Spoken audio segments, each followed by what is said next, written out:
Hope you all are doing well. Going to give you a health warning before we start today's message, that we're going to go on a bit of a journey. I'm going to take you through some of my journey with God in the whole area of love and being perfected in love, as Pastor Rob started last week. But there's going to be some potential moments that may be a little bit hard-hitting. You know, sometimes we have to kind of be very firm with what we say. And the title of my message this morning is Love or Truth, which is the greatest? Love or truth, which is the greatest? You know, often we can find that we focus on one element. Some people, love is so important to them. Some people, being right is ultimately very important to them. You know, what's more important to you? Is it being right or maintaining a relationship? Is it the truth or is it grace? And the issue when we have it like that and we pose a question such as love or truth is we put them in conflict with one another. We say they're opposites. And for a long time, that's the kind of view I held, that you had to when it came to it, you had to side with one. One was going to be more important than the other, and you had to side with one. And this morning we're going to kind of dive into this a little bit. I'm going to talk to you about some of my own experiences. But you can find this in the church, you know, and it can often be found in the content and style of people's sermons. You know, some churches will say, we're going to preach truth and only truth. And, you know, if we're preaching truth, people are going to get offended. We prepare for people to be offended, and it's okay because truth is what matters. Anyone ever been to a church like that? They don't particularly care about how you feel. They just want to... I've seen sermons like that online where you're like, wowzers, they've kind of gone for it. And on the other hand, you've got some churches that hold to the opinion that actually you never, ever want to harm anyone's feeling. Everyone needs to come away from church feeling good about themselves. Everyone needs to come away feeling that warm smile on the inside, and that, you know, we should never offend anyone. Everyone must leave with a positive self-image. And the worst thing you can do is to offend someone. Again, it's another take on whether truth or love is so important. And you'll find you may do this in your own life. And Abby and I are very, very different in our styles. I typically side on the truth side. For me, being right is fundamentally important. Sometimes to the detriment of other things, because I want to be right. And I will go round and round and round until Abby acknowledges that I am right.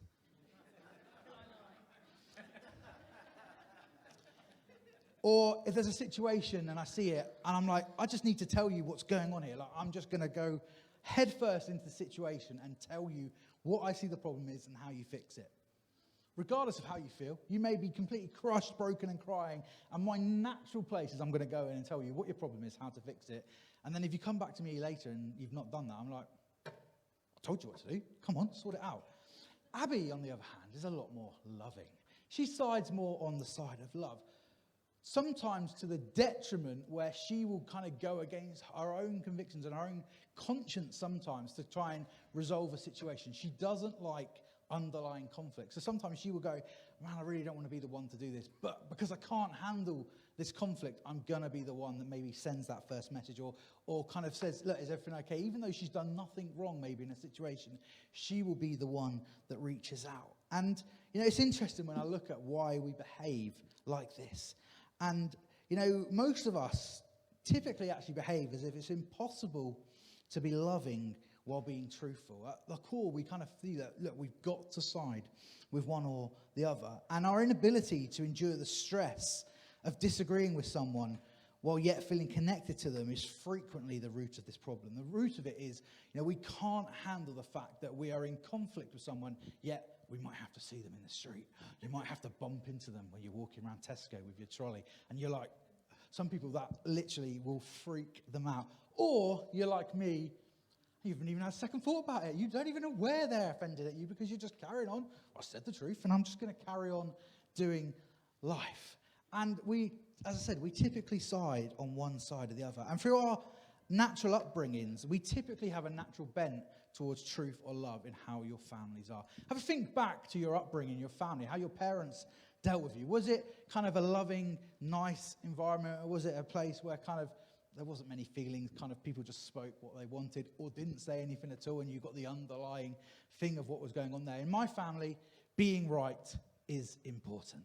Being right is very, very important, and that's what I grew up with, and it's not wrong. That was my upbringing, and for me, as I said, I want to be right. So that sometimes means if I know I'm right, I stop listening.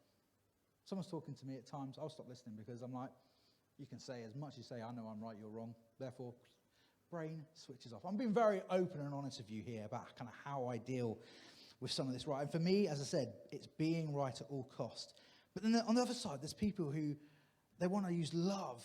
They hate disagreements. They hate arguments. They hate conflict. And, people that are siding on the side of love everything, they kind of, that's where you get into the realms of people saying, oh, it doesn't matter, where you go to, or if you go to church, it just doesn't matter. As long as you love Jesus, that's all that matters. As long as you're following Jesus, that's all that matters. It's most important to be a nice person. The rest is minor. Love is love, and it doesn't matter who you love. The minute you start taking that stance, it's a very slippery slope. And then suddenly you've kind of got this, you've said, okay, it doesn't matter who you love. And then kind of, okay, now you're taking a little step away, and the truth may be there, and you're kind of edging away. And it can be a slippery slope. But on the same side, if you're fundamentally just holding on to truth, and you're saying, this is the truth, this is the truth, people don't feel warm. People don't feel welcome. People don't feel like you care about them and where they're going and their life and their purpose. And we need to find the balance of the two. Everything is centered on the conflict in life between love and truth. It is in every single area of life. Luke, if we could flash up that visual, please. This is from a YouTube project I've seen called, it's called The Fuel Project on YouTube, where a guy talks about, he's got a series called The Trench, and it's talking about the war on truth. And he talks about, typically, we have this set up as you kind of got the hard right and the soft left. And on the right, you've got these typical virtues of truth, justice, holiness, and righteousness. People that typically side on the natural side of truth, for us, things like justice is so important. If you've done something wrong, there needs to be justice for that. And on the other side, you've got the side of love, where grace, mercy, kindness, forgiveness is fundamentally important. Sometimes they will forego the other side because their focus is on love and on conflict. It's in every area of our life. Our politics. You could change the words soft and hard for conservative and liberal. You look at our politics today, you've got the left, you've got the right, and everyone's trying to claim to have this magical, mythical centre ground, but none of them have got it. None of them have got the centre ground. The only centre ground is the cross, is Jesus.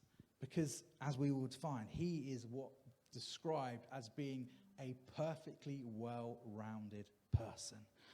So do truth and love have to be in conflict? Do they need to be opposites? Is it always a choice of one over the other?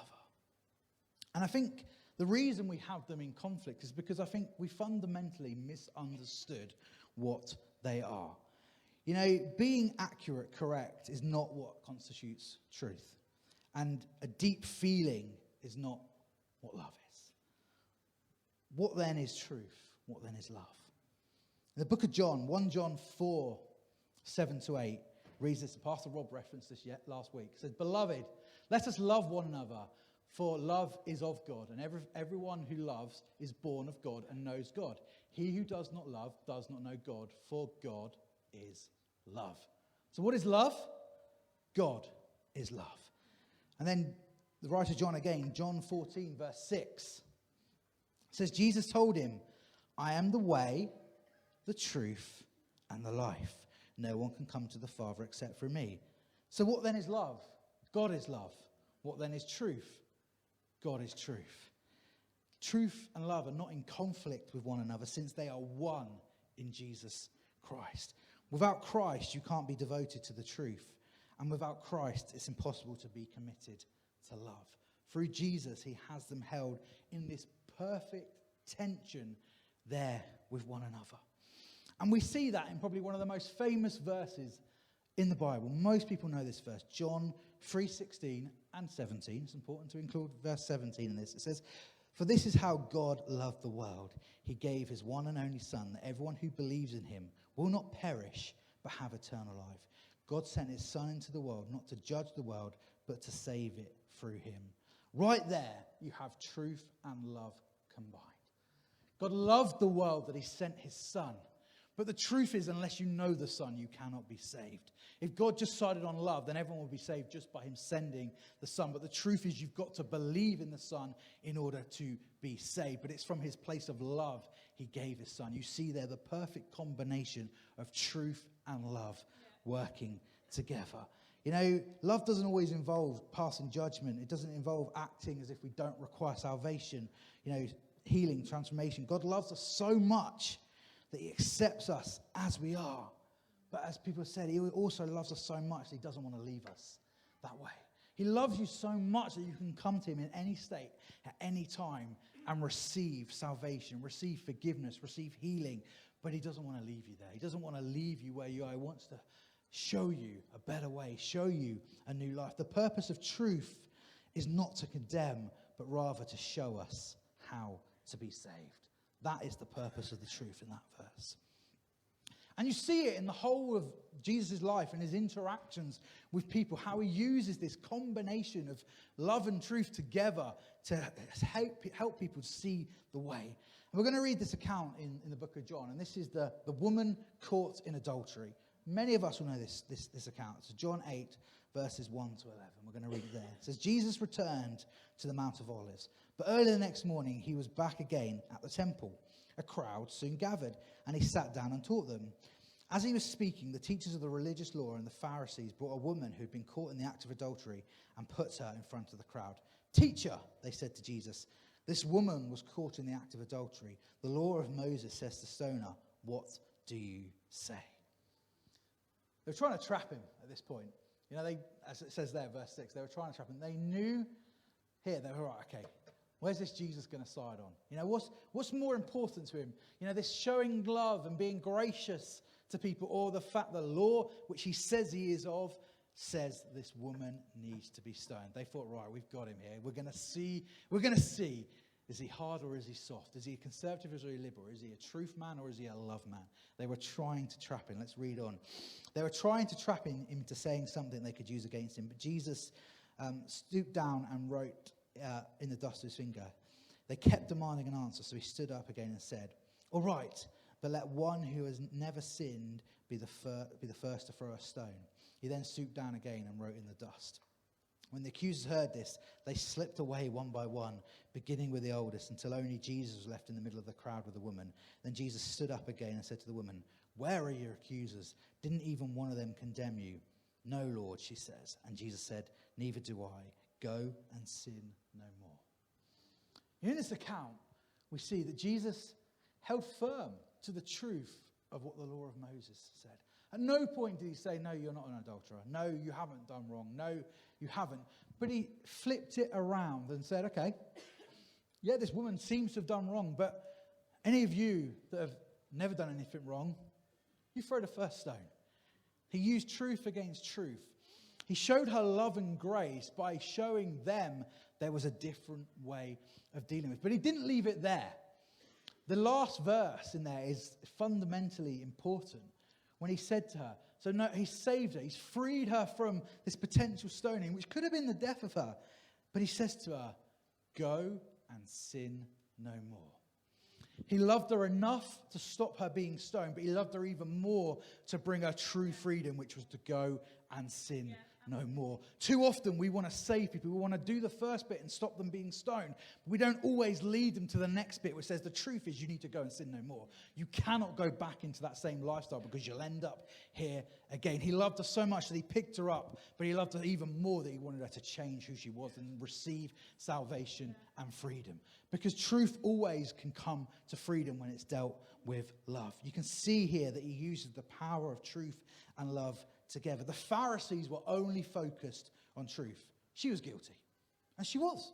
Jesus never denied that. Jesus didn't counter their truth by saying, no, she's not guilty. She was guilty. And he shows her love, as I said, initially by protecting her, from the stoning by using their rules against them. But he didn't want to leave her there. He wanted her to receive salvation and freedom. And it's this combination, truth and love together, which brings freedom.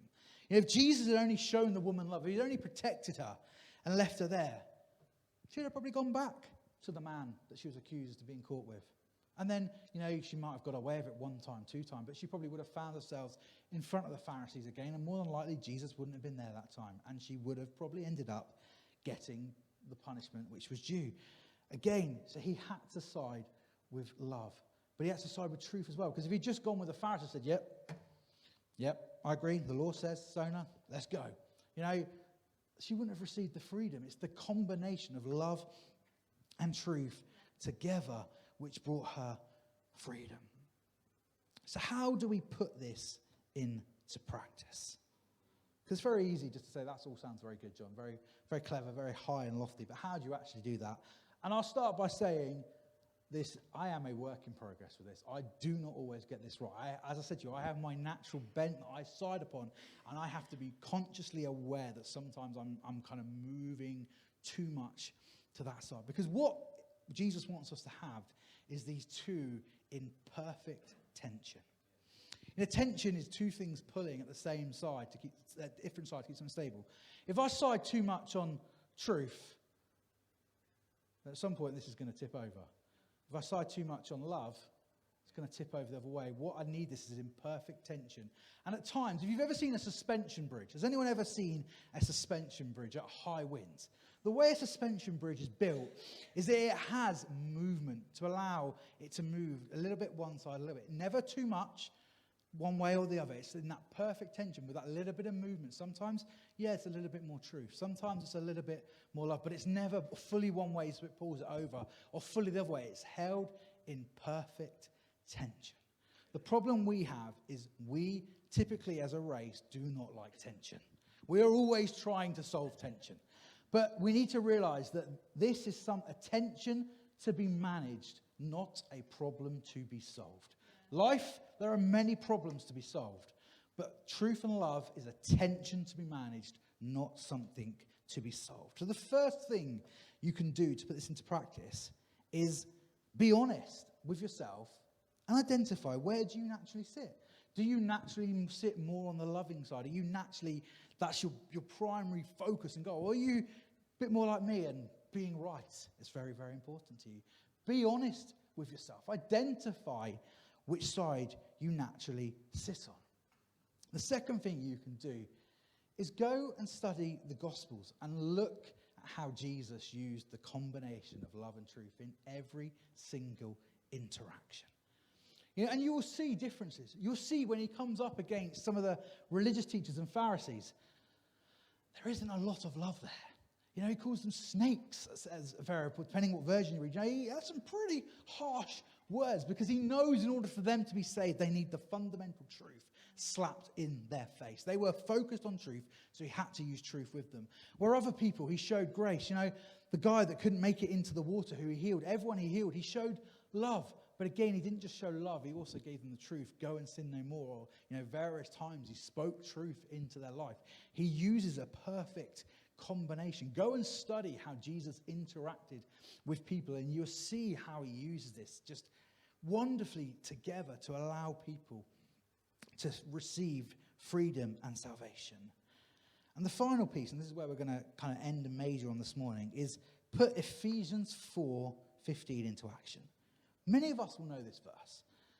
It says, instead of speaking the truth in love, we will grow in every nature. Let's start that again. My reading is not going good today. Instead of speaking the truth in love, we will grow to become in every respect the mature body of him who is the head, that is Christ. If you're naturally a bit like me, I like this verse because I was like, I am a truth speaker in love. If there's a bad situation, send me in and I'll speak the truth. That's what I was. Abby and I, if we work together, I'll be like, right, I'm the bad cop. I'm going to say what's going on. Then you can show the love. You can show the love. Good cop, bad cop. But I think we've missed the meaning of what this says. Because speaking the truth in love can sometimes mean we accept that someone might get offended.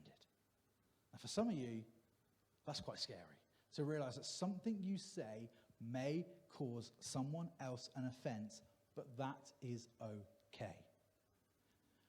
For someone like me, speaking the truth in love can sometimes mean, actually, I don't need to say anything. Actually, I don't need to tell you what your problem is, because you probably already know it. Maybe you just want me to come and sit beside you and go, I'm here for you. Yeah. I'm here for you. I don't know what to say. I could probably give you a load of list of ways I want to fix your problems, but actually right now, this is not the time to do it. Yeah. You know, we need to use the combination together. If we side too much on one, we don't allow them to come to freedom. If we side too much on the other, we tend to lead them into condemnation. For some of you, it means being willing to listen and understand before speaking. I am not very good at that. I am working hard on that one. Because sometimes mean having compassion and empathy. Because sometimes me saying nothing. Because sometimes mean you need to speak up. For some of you that in your friendship group, you're the one that is always the first to kind of go, oh, there's tension here, I need to fix this. Sometimes it means speaking up about how you actually feel. Not how does everyone else feel and how can I make this situation better, but how I feel. You know, the Beatitudes, Jesus said that we are called to be peacemakers, not peacekeepers. You know, after a conflict, the UN typically will send in UN peacekeepers. They wear the lovely, bright blue berets. And their job is to effectively keep the opposing sides away from each other. They have, you know, they'll create maybe demilitarized zones, and they try to keep the two sides together. That's peacekeeping. Peacemaking brings the two sides together and says, there may be things you disagree with, but how can you move forward for the sake of the relationship? The relationship is more important than which side is right and wrong. That would mean maybe both sides saying sorry. That means both sides acknowledging we have differences, but that's okay. You know, in church life, we're not very good at that. You know, typically people will leave churches because, oh, I don't agree with what they're saying, or I'm offended. You know, we're not very good at managing conflict in church life. Even worse at it, managing conflict in our theology. You know, people will leave churches over very minor details. And there's an apologist called Dr. Michael Brown, who I like listening to a lot of his stuff. And I love the way he talks about people that disagree with him. He talks about, you know, I have lots of great brothers and sisters in Christ that don't agree with my view here. But that's okay. We're brothers and sisters in Christ. Fundamentally, the relationship of the church being in unity is more important to him than being right. He'll tell you his views. He tells you what he believes. And he says, look, this is what I believe. This is why I believe it. But no, there's a few other brothers and sisters that don't believe this. But that's okay, because we love Jesus. Yeah. And the fundamentals, we believe the same. There's some minor stuff around the edges we disagree with. But actually, these are brothers and sisters of Christ. He's not calling them out as heretics. He's not slamming all their ministries and bashing them on YouTube. He's saying, look, there's some disagreements, and that's okay. This is what I believe. This is what they believe. Go and discover the truth for yourself. But let's love our brothers and sisters because we love Jesus at the heart of this. You know, love and truth are not ideas or emotions. Love and truth is Jesus Christ working in us. You know, if you went out for a walk on Beachy Head this afternoon, might be a bit icy and a bit cold, and imagine it's a lovely summer's day, and you see someone stood on the edge of the cliff there, and they are convinced they're a bird, and they're getting ready to take flight.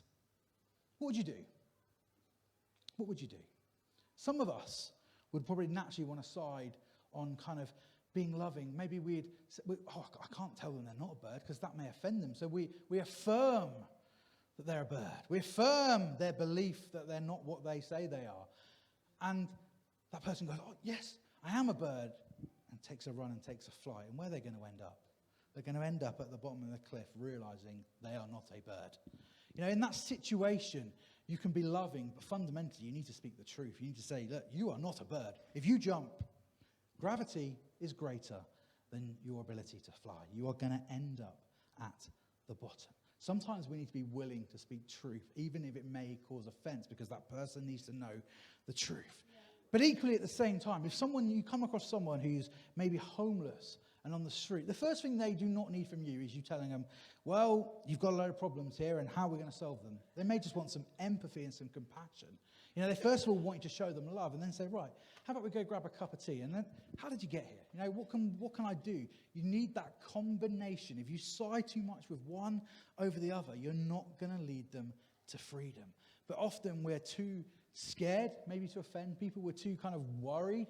And this is where the church has got itself to the place where it is, where in some churches, anything goes.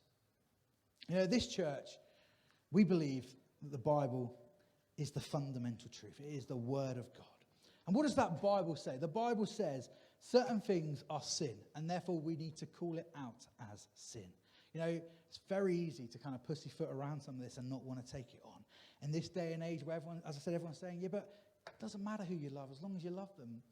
Well, unfortunately, it does matter, because the Bible says that marriage is between one man and one woman. And therefore, if you're in a sexual relationship outside of that between one man and one woman, it is sin. Fundamentally, there is no edge cases around there. There is no reason. That's what it says, and that is the truth we hold to. But it doesn't mean you have to just bash them over the head with the truth. You can be loving. Look, I understand that that may not be a reality for you right now. You may not feel like that, but how can I help you walk through your journey to find out and believe the truth of that? Or how can I help you and show you love? You know, this church, we welcome anyone to walk through the doors of this church, and we will love you no matter who you are. But there will come a time where we maybe have to speak some truth into your life. It's not the day one you walk in through here and we start saying, right, what's going on in your life? Are you married? Are you married? Who are you sleeping with? We're not going to ask you all of them questions and start bashing you over the head. But at some point, we need to take that step. You know, there has been occasions in this church where Pastor Rob has not gone ahead and baptized someone because of something he's seen, and he said, I can't do it. Now, some churches wouldn't do that. They would just baptize them because that's the loving thing to do. If they want to be baptized, we baptize them. But Pastor Robert said, actually, in this situation, I can't because of this, because of the truth of what the word said. And that is okay. We show them love. We show them compassion. You know, we show everyone love and compassion in this place. But we also speak truth because we want people to receive freedom. Our ultimate aim in this church is that you come and you encounter Jesus Christ. Your life is transformed and changed, and you find and walk in the freedom of the song we're singing, that you are a child of God. And that means speaking truth. That means being loving. You know, we do it for our own children. We need to be willing to do it with one another. You know, so sometimes for some of you, that's going to mean speaking up, being bold, you know, being open and saying, look, I don't agree with this. You know, actually, I can't do that.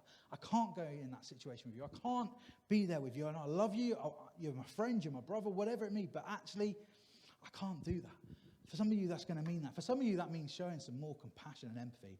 That is what I have to work on. I have to consciously be aware that actually I need more of Jesus' love to help me be loving. Because, as I said, my natural side will go, okay, well, it's your own fault. You got here. You know, if someone's homeless on the street, I naturally want to go, well, you must have made some mistakes to get here. And that's not what they need right now. They need love. They need some empathy. And then they need the help to walk free from the situation. We've got to use the pieces together. They're not in conflict. They do not contradict one another. One is not needed in preference over the other. Instead, we simply select Christ because we have a faith in him and we are willing to listen and follow him. Now, my final note for you this morning is on church theology. You know, church theology is notoriously divisive. You know, to the point they even argue about what the word theology means. That tells you how a bit crazy church theology can be. So it's no wonder that theology itself becomes one big argument. And I think sometimes in many Christian lives, in many churches, in many fellowships, many Bible schools, the determining factor of whether your theology is correct or not is maybe what Bible school you went to, how many books you've read, or how many verses of the Bible you can reference offhand. But rather, for me, church theology is how does what you believe flow out of you in love towards one another? Fundamentally, if what you believe does not lead you to love, then I would argue what you believe is wrong. And people will go, yeah, but what about false doctrines? What about all of this? If you're following a false doctrine, it's not going to lead you to love. So therefore, you have the answer. If what you believe is not leading you to love, then I would argue what you're believing is wrong. Before I met Jesus, what I was believing was not leading me to love. It was leading me to just look after me. It was just all about John. It was all about what I could get. You know, But what we believe in following Jesus Christ, there is nothing else it can lead you to other than love when you truly get a grasp of what Jesus did for you. When you understood the sacrifice that he made for you, that it can't lead you anywhere else other than love. So if you're following good theology, which is Jesus, then it's going to lead you to love. If anything else is taking you away, if it's kind of making you feel like, that's a little bit more about me, that's a bit too, and I would question, have a look at it again and say, actually, is this right? Is this what I need to believe? So, have a think this morning. You know, where do you naturally sit? What is more important to you naturally? Being right or showing love? You know, as I said to you, study the Gospels. Look at how Jesus uses these two things together. And let's be people that truly do speak the truth in love. And that is every interaction.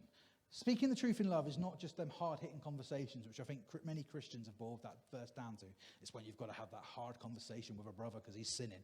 No, it's every interaction is truth spoken in love. Everything we do should have an element of truth and love. The reason we serve coffee is because we love you and we want to invite you into a welcoming place. But there's truth there as well, that we know that you're here to find Jesus. That's the truth of what we do. This church will not water down the gospel. We know sometimes what we say will cause a bit of a gut check in your heart. Maybe you feel a little bit of offense about, Jesus who made this ultimate sacrifice for you. And that's okay. That's okay, because that's the truth. But we're going to show you love at the same time, that if you've got questions, come and ask us. If you don't understand, if you disagree, come and talk to us. We want to put the two together, truth and love working hand in hand. And we do that by just looking to Jesus in every interaction, looking to him, taking his lead and following him. That's why the word says we are to become like Christ.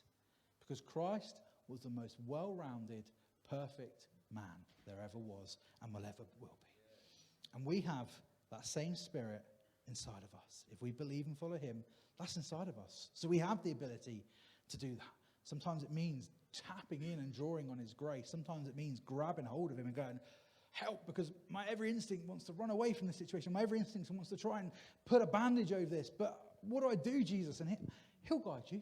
He'll be there with you. He'll comfort you. He'll tell you what to do. You just got to grab a hold of him and cling hold of him sometimes in these situations. Let's be a people that speak truth in love. Yeah. The ultimate aim of this church, as I said, is for people to come in here, feel the love of God, encounter Jesus Christ, and have their lives transformed. That's a combination of having love when they first walk in here, hearing the truth of the gospel, that they need the Savior who died for them, and they need to make a decision, and then it's showing them love as we go and do life with them. Love and truth working together in perfect combination is the only thing that will lead us into freedom. So let's stand and we're going to pray this morning. As I said, I am a work in progress in this. This takes work for me. I am constantly having to work on it.